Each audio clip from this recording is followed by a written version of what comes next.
by DJ, David, and Erika. We are so excited to have everyone here to dig into emerging climate fields, Spark Climate's work.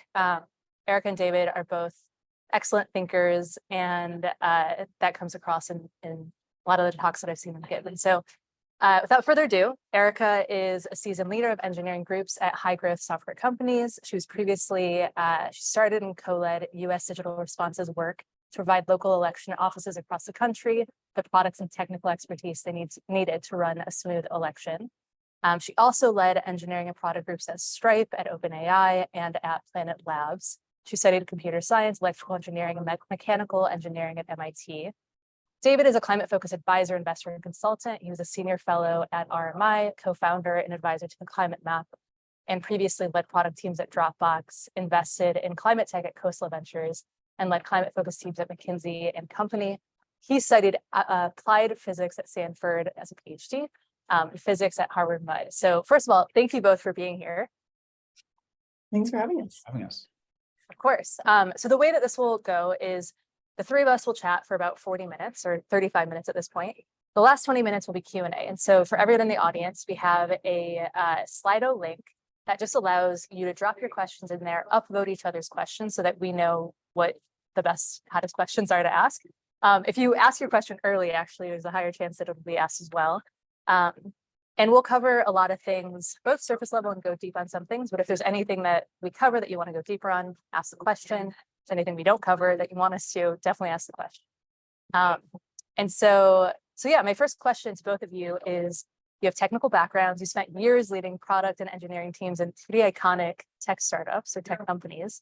And so I'd love to hear from both of you what made you interested in getting into climate, and then how, from a very tactical perspective, you got into it full time. So David, let's start with you.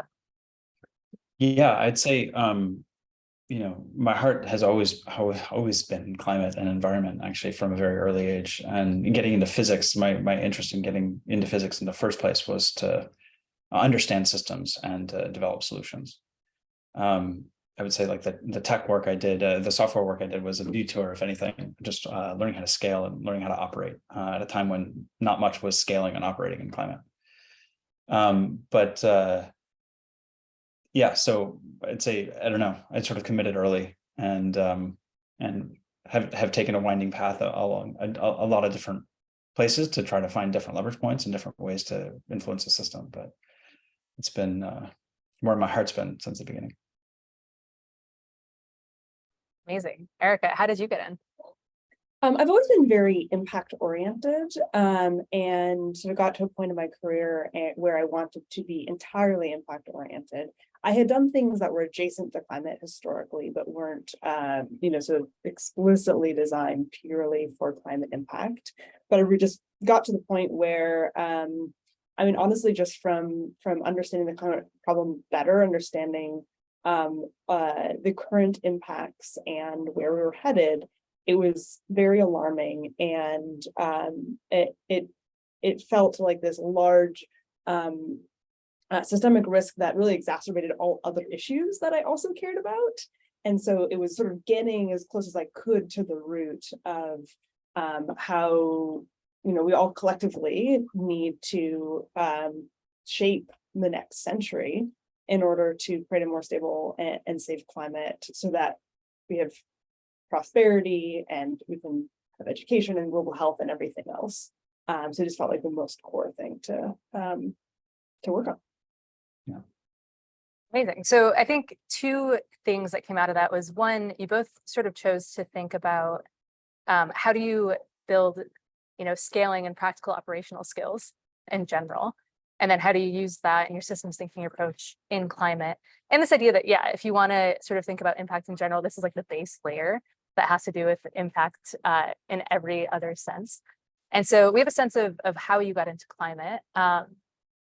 As you entered into the space, and this is where I want to get, the meat of this is really how you think about the climate from a systems thinking perspective and what you've done because of that. And so as you entered and got to know the space before you even started Spark earlier this year, and it's actually, and I told Erika this a couple weeks ago, like it's a newish organization, and you all have done so much in my mind, just given the length that it's been around. But yeah, before you started it this year, what was your sense of the climate system, the solution space more generally? David, let's start with you on this one. Yeah, sure. So I came back into climate full time after my detour back kind of end of 2019, early 2020, right around COVID. And this was exactly kind of where I started, which is reorient myself and not assume anything and just understand the best I can where the problem space was. And our understanding of the problem space was, what were the uncertainties, what are the assumptions people are making, what assumptions make sense, like the whole deal. And then on the solution side, understand where we are in solutions and how they, and whether they, to what extent do they match up, given the risks and uncertainties in the problem space. And with that, without constraint as to like what might make sense in the market, or what you could start a company doing or whatever, just actually looking at how's the problem look, what does like good look like in 30 to 50 years? How do we work backwards from that? And how are we doing on solution development to like address, to basically be on a path like that? And it just sort of opened up a world of, wow, we're doing not nearly enough. And there's a lot of opportunity. And people are acting very rationally in each of their silos, and responding to the incentives that are in the system, but the incentives in the system don't solve the problem as their scope right now. At least, when I was looking at it a couple of years ago. And that was a lot of the thinking that led to that. I think the work I did with RMI, the work I did with Remy, with the climate map and others as well, who worked with on that, and the work that Erika was pursuing, like all these things were in attempts to fill different gaps in the system that we were seeing tactically. And the discussion that we started having last summer, was, how could we systematically like develop kind of systematize the filling of gaps and the development of the ecosystems around climate solutions, to put the things we may need on a path such that they're there for us when we need them. And so that's kind of how I would frame that. I don't know, Erika, what would you add? Yeah, what I would add is, we are, unfortunately, we've gotten ourselves into a pretty dire spot. And so a lot of what the Spark team and other collaborators think about is what are the things that we need, given the point that we're at, and where has that been systemically underemphasized historically? So for example, methane is a huge focus area of ours. 30 years ago, if you looked at where we were in the climate system, the climate solution system, it is very plausible that we could have kind of ignored methane if you assumed that we were going to get our act together on CO2. Unfortunately, we now know that we did not get our act together on CO2. And now that, that extra half a degree of warming that comes from methane is on this really high base of CO2 that's getting worse. And so when we, think about the system and the solution space, it's really looking at what is everything that we're going to need, both to hit the clear targets that we have for anthropogenic emissions, and also what are the other risks in the system, and how can we prepare ourselves for those, even if there's uncertainty around them, given that we are at this point now where there is a lot of both system and climate system risk. And so I think it's really that sort of coming at it, pretty sort of fresh, asking a lot of questions and really trying to get to that holistic, what we talk about, sort of the risk management portfolio set of things that we need now that haven't always gotten historical attention because we wouldn't necessarily have needed them. Beautiful. Okay, so in a second, I'm going to ask what exactly is Spark, right? Because I think we're sort of tiptoeing around it. But I wanted to actually just ask a couple questions based on, I think, David, what you had said, and just like something that I thought after you started sharing. So one is, it might feel obvious to think about like, what does good look like in 30 to 50 years? But I would actually love to hear your framing of what good looks like in that time so that we sort of get what you're working backwards toward. Yeah, so you're right. There's a bunch of underlying assumptions on that. And I would say like, call this a heuristic working model as opposed to like a religious point of view. Like it's a moving target a bit.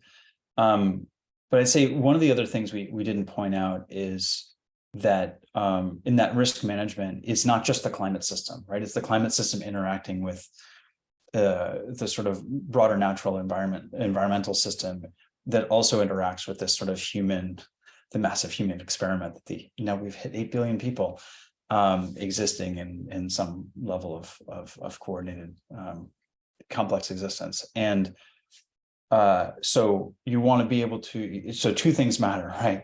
In that, well, lots of things matter, but if we try to simplify it to a couple of things, right? One is where sort of long-term sustainable stability is, which is, there are different views on where that is, but basically where you're at a place where the climate system is stable and is being repaired, such that the natural systems are much more likely to be stable, and the path that you take to get there, which impacts the percentage chance that you're successful at getting to that long-term path. So one is sort of where you the endpoint, and one is the path that you get that you take to get there. And I just got distracted because I started getting complicated. You're over. What does good look like, right? So if you take that, you say, all right, if you want a stable climate on the path to repair, what are the pieces of the system that you need to be driving? There's obvious stuff, right, that everybody knows. There's decarbonization, there's potentially CDR, there's methane mitigation, there's nitrous, there's managing those uncertainties, there's understanding the natural systems, there's understanding how that's actually impacting human systems, things like food production, things like that. And then kind of looking at that and saying, if you need these things to be in a particular place in 30 to 50 years, and they're where they are right now, what is the path between here and there? I also always run the risk of like going very deep down rabbit holes, so I have to pull myself out. Oh, I love that. And just a reminder again for folks in the audience, you can ask questions in the Slido, and please have David go down rabbit holes, especially there, but in general, I think it's great. And then the other question that came up, I think Erika is actually a good segue to telling us or taking us through the decision to start Spark and what it actually is. But one thing related to this is, I know, Erika, you started getting into you were thinking about the climate space, but more deeply probably around 2019 as well. And so just thinking through, that 2.5, 3 years or whatever it was between 2019 and 2022 earlier this year, and how that helped you all decide that Spark was the right thing to do. Yeah, so I think the 2019 to 2021 thing and 2022 is really a bunch of like personal stuff that's maybe not as interesting for the Spark story. Largely like, COVID hit when I was 3 months into learning. I got pulled into a bunch of elections and other COVID response work, and then had a baby. But in terms of starting Spark, I think it was one of those things where like once you saw the gaps in the system, it was hard to unsee them and you couldn't really look away. And so in some ways the decision was incredibly obvious from kind of where we were at that point in time. And so, those basic observations are that there are, frankly, ginormous portions of the climate solution and climate response space that are woefully underdeveloped for where we need them to be for the climate math, the atmospheric math, the sort of risk mitigation math, and that that those areas tend to depend on climate philanthropy very early on in their life cycles. These are not yet, things that companies are selling, and some of them are frankly things that companies maybe never should sell. They might not be sort of commercialization appropriate. And that by and large, there is not an engine within philanthropy in order to find and really focus and build on these fields. And so there was a clear problem, and there was an idea for kind of what could be the solution, which is Spark. So Spark is set up, we're a nonprofit, a public charity. We are set up to help to support these very emerging fields in a way that we hope is very scalable and supportive of the entire communities in these spaces. And that is really focused on strategic road mapping and then ecosystem building, or some people call it field building, basically same or similar thing, in these spaces in order to accelerate their overall progress across all the kind of appropriate leverage points in those spaces.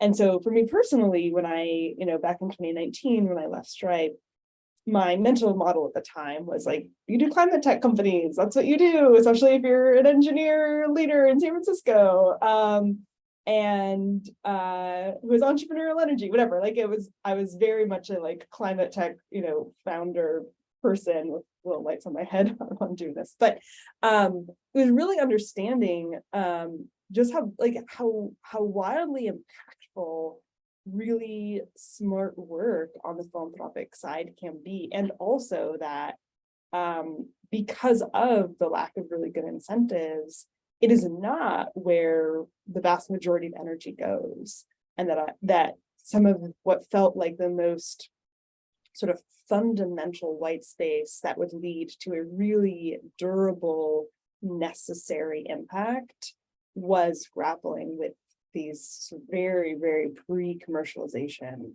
questions that not a lot of other groups are doing today.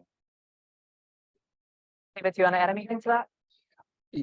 I mean, yeah, I think the only thing I'd add, I could summarize it really well. It was just it was interesting coming in, seeing the need for, seeing the gaps in areas where there really weren't incentive pools, and recognizing just how philanthropy, like traditional philanthropy, isn't necessarily set up or incentivized to address them.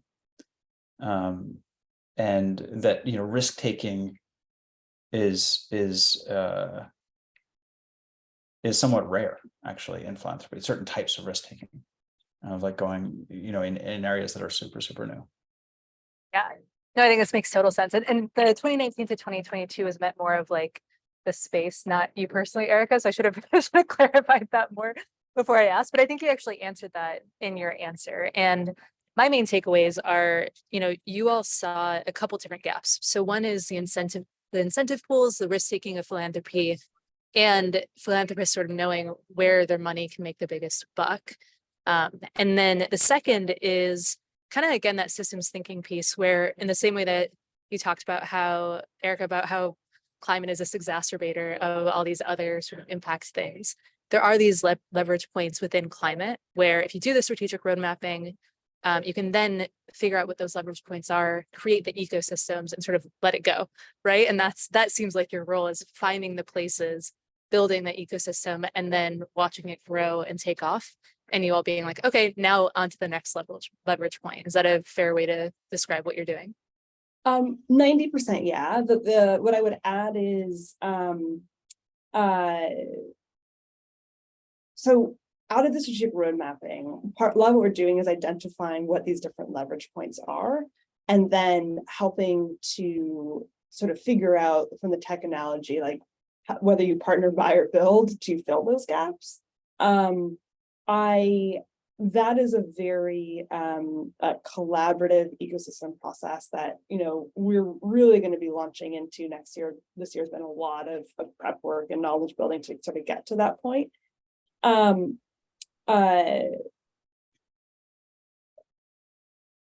there is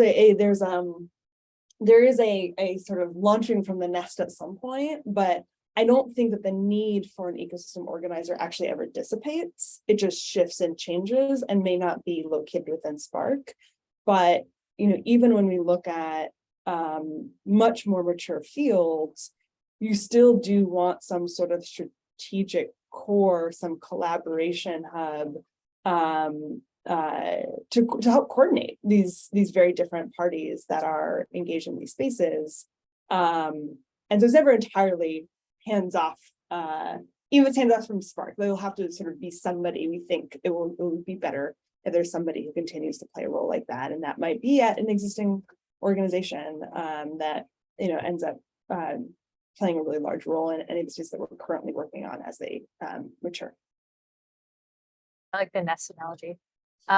Okay, and then David, you touched on this a little bit earlier, but why do you focus on emerging climate fields? Like, what in the theory of change Yes, makes it so important?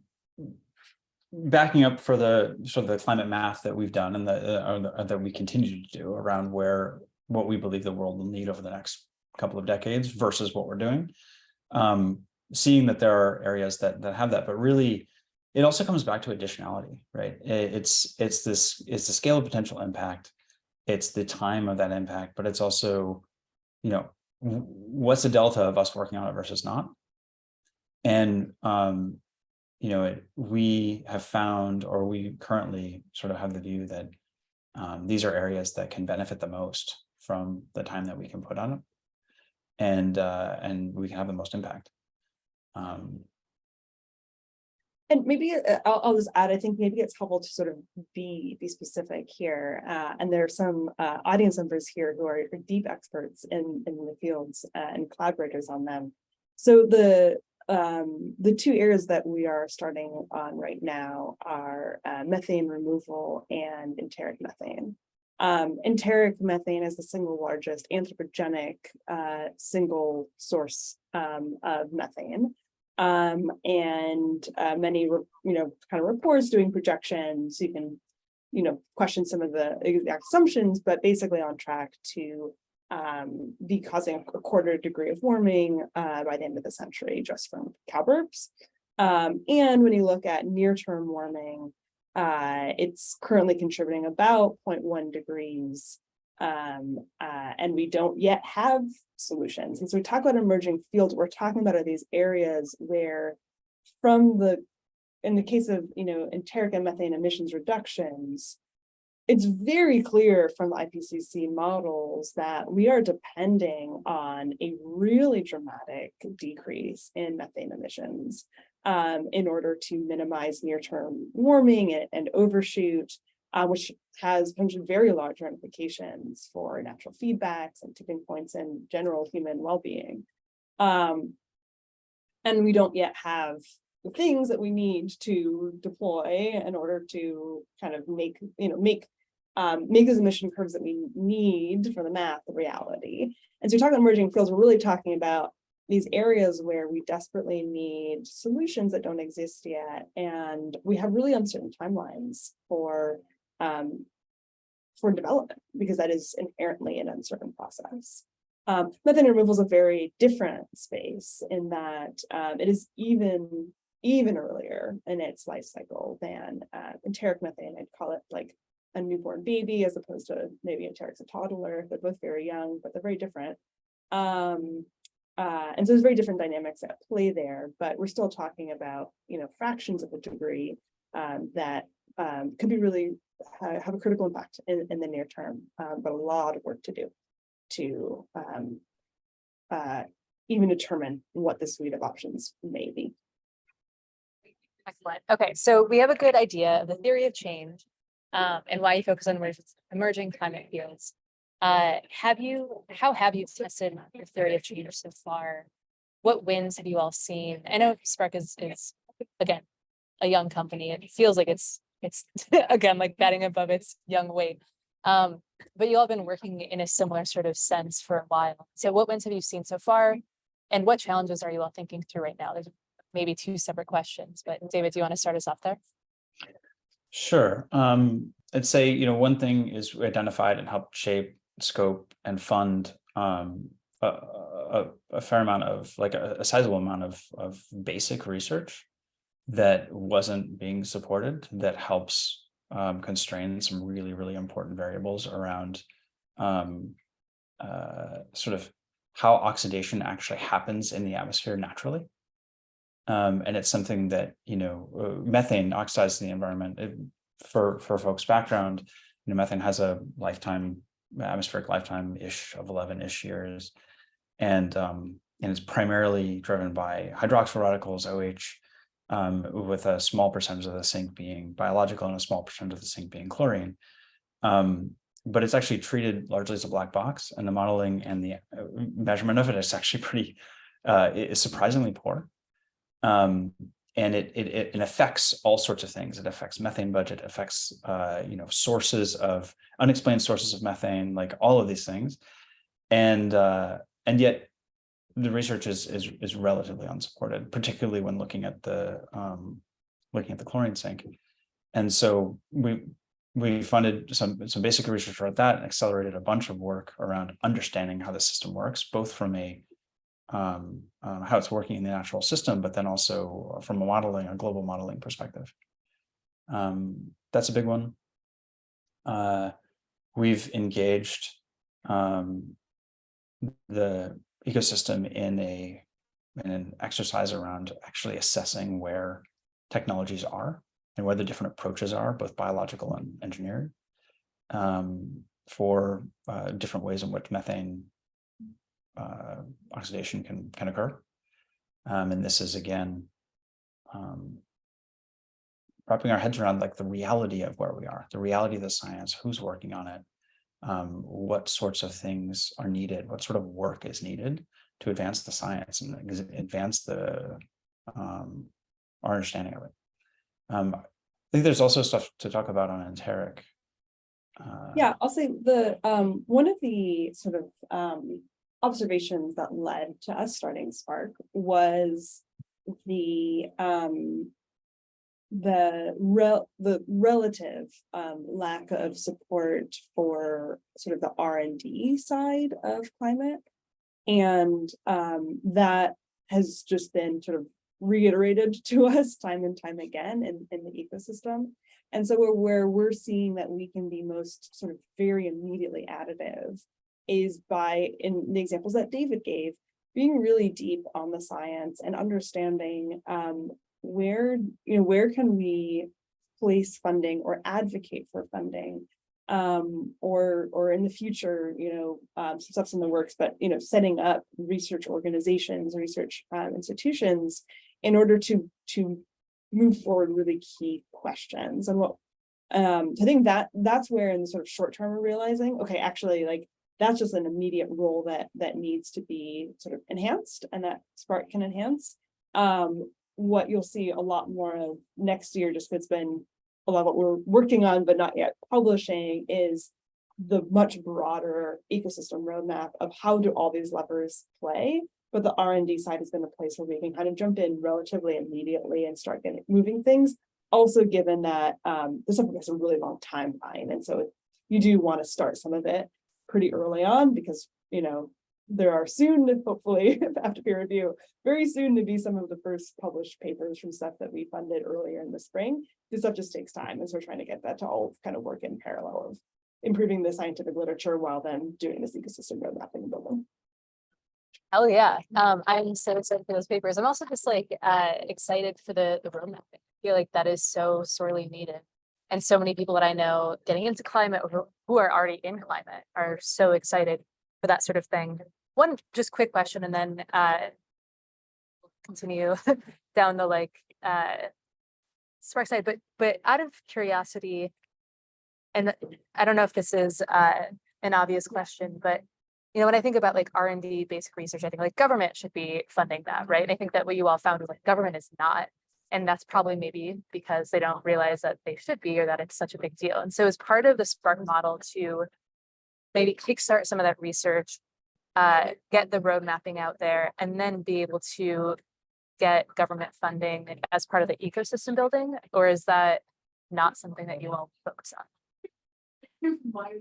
So we are starting to engage on sort of government funding priorities in these areas, and figuring out where those levers are given, the current funding landscape and the current political landscape, which we'll get more information about hopefully in the next few days for what sort of legislatively may be possible in the upcoming years.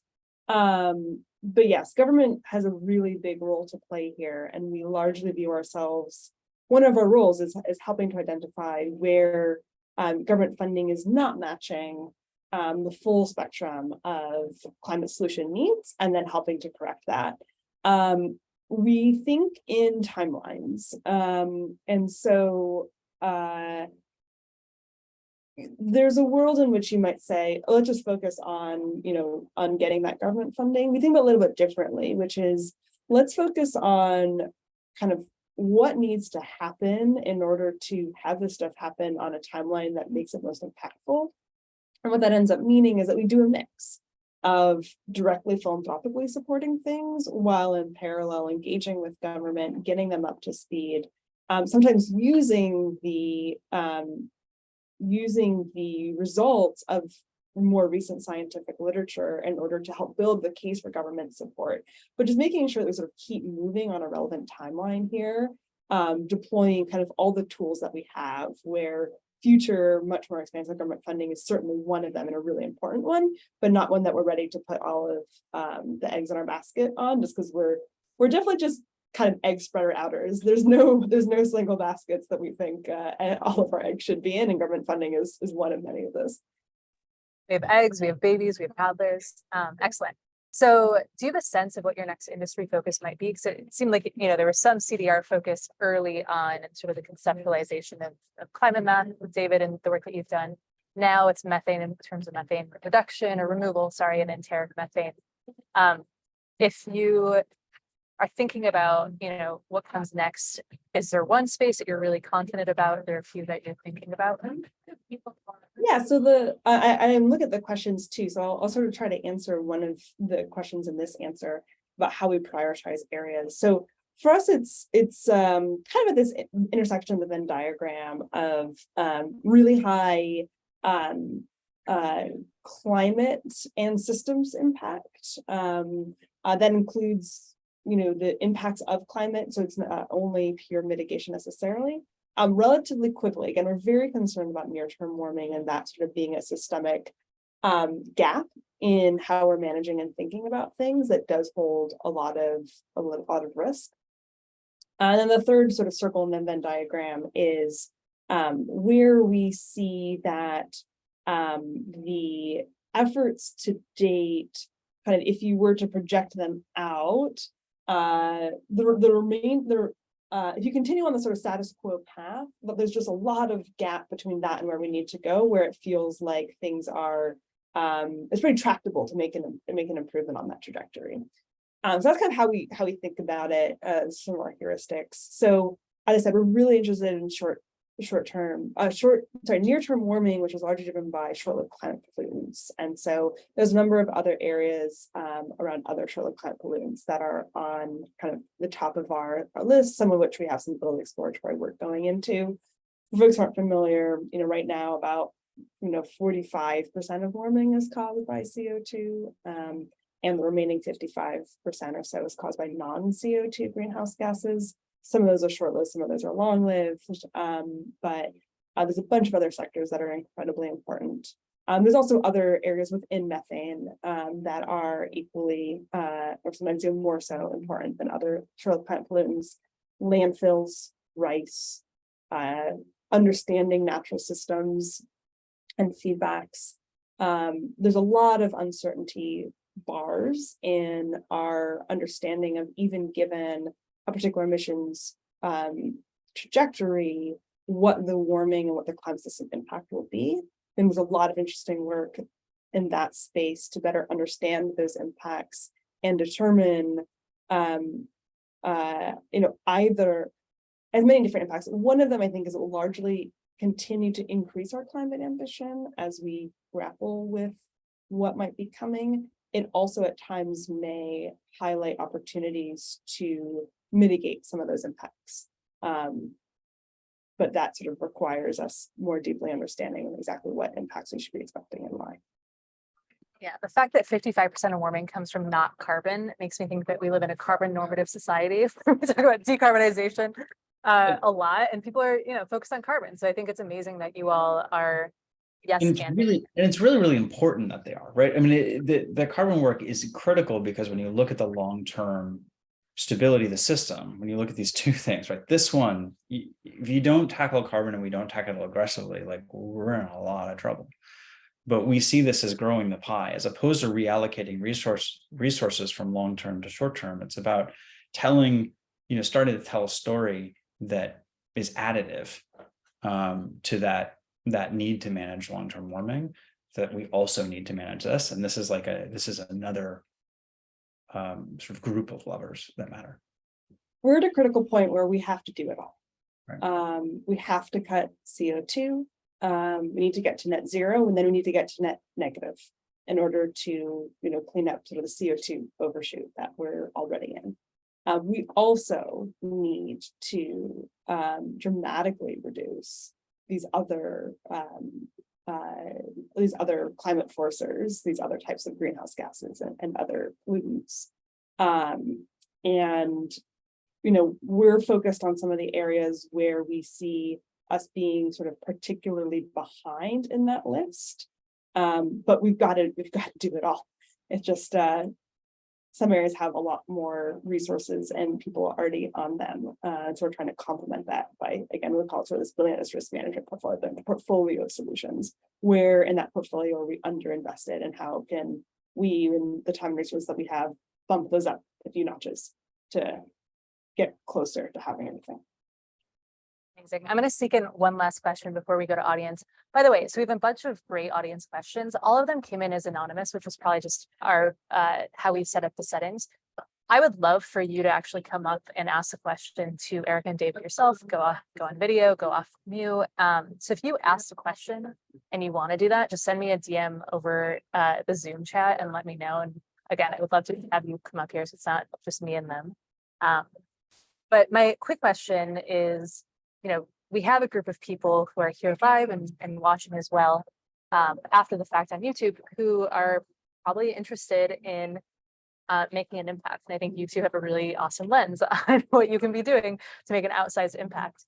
And so what would be your advice on either one, getting a sense for the climate system today and where they can make an impact, and then maybe more tactically, where if they were starting today over the next 6 months, where you might encourage them to spend their time. So let's start with Erika and David.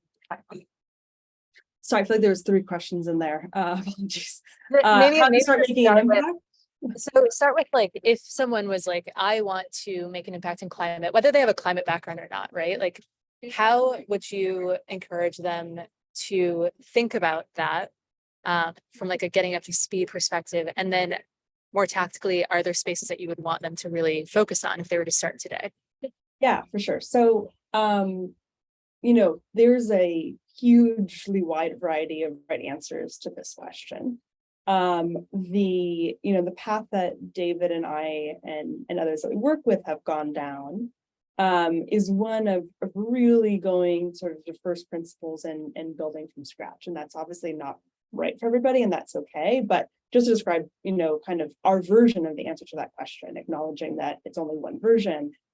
For us, and where we see, meeting more people and building up the portfolio of things people are doing, is in really deeply understanding whatever piece of the system you're focused on, and kind of cutting down silos and working across disciplines in order to determine where is that leverage. What are the long poles of sort of getting to a better spot in whatever that field is, and what is the missing, I call the soft infrastructure, the connective tissue, in order to get there. I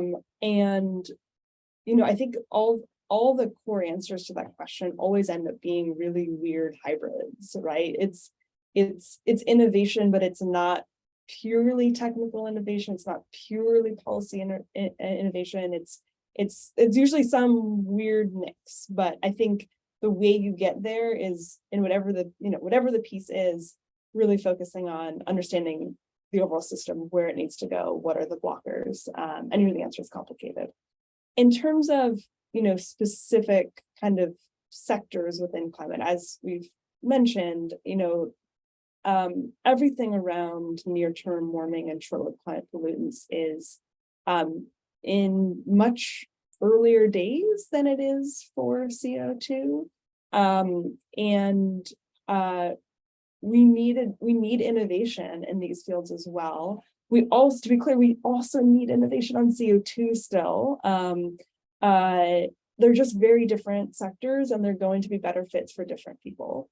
So, on the CO2 side, some big areas that are in desperate need of innovation are large scale carbon dioxide removal, really understanding how we get to a 24/7 grid, be that much better storage systems or clean firm power.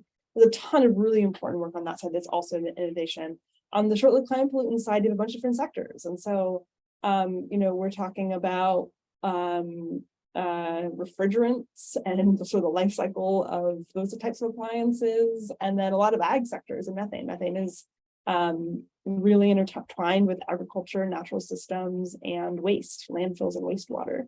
And so those are all areas that are just in their relative infancy and could use a lot more time and attention from all sides. Scientific innovation, business models, policy, markets and incentives. But I think the really core thing working in these fields is really understanding the system and understanding, how your work fits in, and making sure that it's, collectively rowing in the right direction. Amazing. Anything to add quickly to that, David, before we go to audience? Only thing I would add is just, most of the stuff you'll see talked about a lot. There's going to be a lot of people going after it.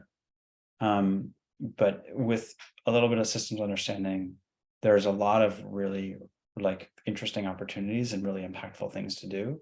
But it takes real curiosity and spending time with experts in the field and learning where you're getting energy. If you find an area where you're like, wow, this is really interesting, then it's digging in and learning about it.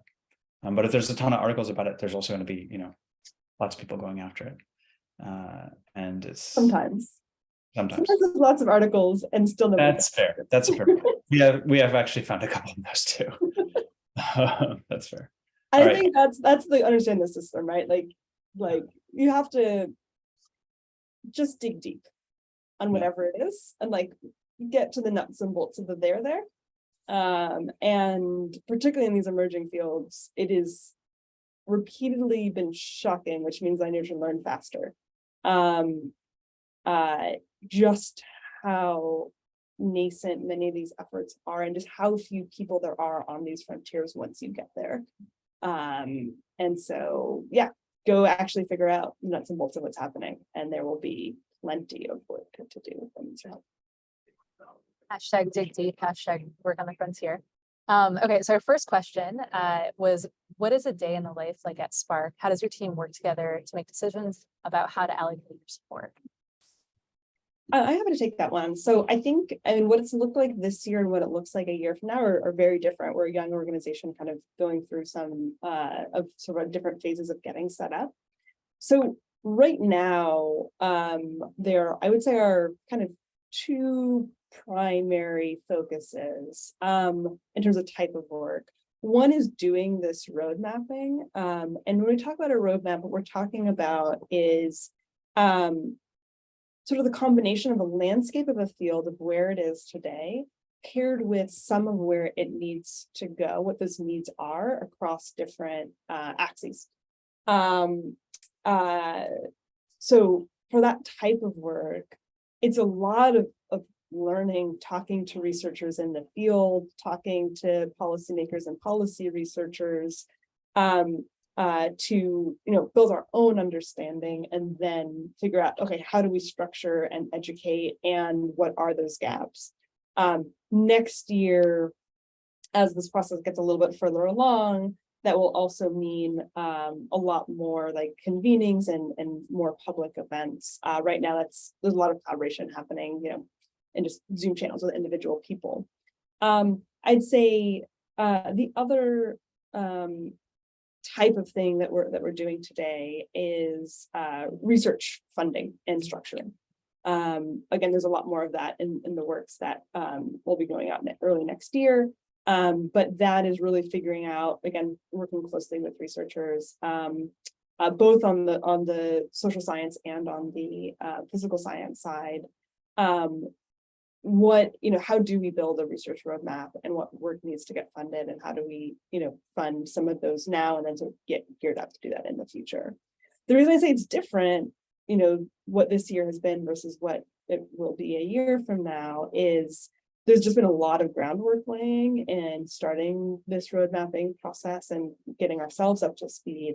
That is all in preparation for really focusing more on the ecosystem building side, building off of these roadmaps, where our focus is going to continue updating the roadmaps, but also put a lot more time into, okay, great, how do we make sure these roadmaps get executed on? How do we help to support the ecosystem to spin up the projects, do the research, spark the new collaborations, that whole suite of things, in order to get movement on in these areas a lot faster than they've had in the past if we're successful.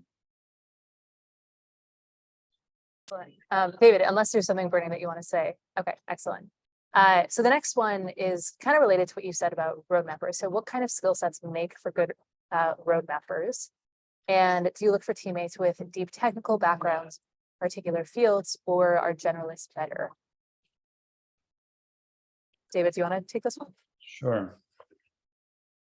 Yeah, this is both. Road mappers are hard to find, is one of the things. I was actually having a conversation with another collaborator earlier today about this. And it's really not about, there's a low ego component, there's humility, there's curiosity, there's real technical depth in an area, but real curiosity past that area, because there's systems thinking and awareness, sort of recognizing that there's going to be always more to learn. Really good at building trust in communications, because there's a lot of learning from and connecting with researchers in the field. And other practitioners, not just researchers, really, other dimensions, because there's multi-dimensional. Like a strategic roadmap is not just about research, right? It's going to have policy, it's going to have talent, it's going to have a number of different dimensions. And so, the conversation I was having earlier today was about, okay, which ones of these which ones of these aspects are you looking for, and then you can learn the other ones on the job. And then, how do you find attributes, and also that evidence of being able to ramp up and learn the capabilities. It's also writing and synthesizing, right? So yeah, it's kind of like in the limit, if you zoom out far enough, all of the above. But the reality of it is, how do you assemble one of the ways we're thinking about it is how you assemble a small team. And how do you complement skill sets and bring it together to build what another collaborator, another person in the field called, I think it was the flesh in the pomegranate that like holds the seeds together. It's just like absolutely vital to the fruit, but like not what people eat. So anyway, hopefully that answered the question. Erika, you want to add anything? Yeah, I'd say, on the team doing this together, you need a number of different skill sets. And so different people are going to have different subsets of those skill sets. So deep technical expertise is definitely required on that team. But we also need, as David mentioned, systems thinking and policy and markets and commercialization understanding. That all usually isn't in one person. I think everyone needs to have enough depth to be able to understand and engage in those components. So people are all going to have, kind of their strong anchors. And that's David and me, right? We have obviously, not obviously, but we have very different strengths, but they're complementary. And to the sort of generalist scientists, like, yes, both. I think our best teams are going to be where we have people bringing those skill sets together.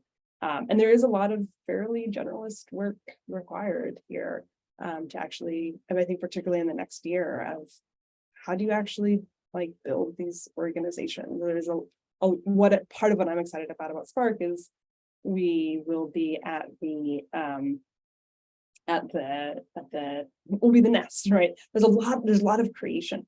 And there's a lot of work there for lots of different skill sets. Excellent. I thought of something, but I lost it. So we'll move on. Are you pursuing any areas related to social policy, media levers to drive more rapid action? Or are you mostly focused on basic science and tech development? I'm happy to take that one. We are primarily focused on the latter. And again, part of that is where we see we can be complementary to the existing ecosystem. And when we sort of play out where we're going, just this huge need to actually have stuff that we can deploy when political appetite catches up, right? You can't deploy something that you don't have ready, and the timelines here are just the solution development timelines are just very long. And so we do think that is just an incredibly important thing to focus on and sort of get ready for whenever that moment comes. And we need to focus. I will say that in doing that work, we run across a lot of more kind of policy. Well, policy is definitely like directly in our wheelhouse in these areas. For just even outside of these sectors, by being deep in these sectors, we start seeing some of the policy gaps that would be required in order to create the incentive or the conditions for these things to succeed. And so we're starting to fund separate work on more of the policy design side of things that is not specific to these sectors, but will help in the sort of meta thing that we're seeing, which is that we don't have the structures to really focus and incentivize solutions to near-term warming, and that is very, very dangerous, as previously mentioned. But our core mission here is not direct activism. That's obviously a really important role in the ecosystem, but one that there are other people who are better suited to play right now. David, anything burning to add? No. So another question was curious if you were building any in-house software to help with your efforts, be data processing, analysis, fundraising, donations. Short answer is no. Cool. Then great, quick answer. Do you have ultimate goals of reducing total global resource consumption? Can we avoid climate catastrophe without that? 2 questions, really. David, do you want to take this one? This is something this is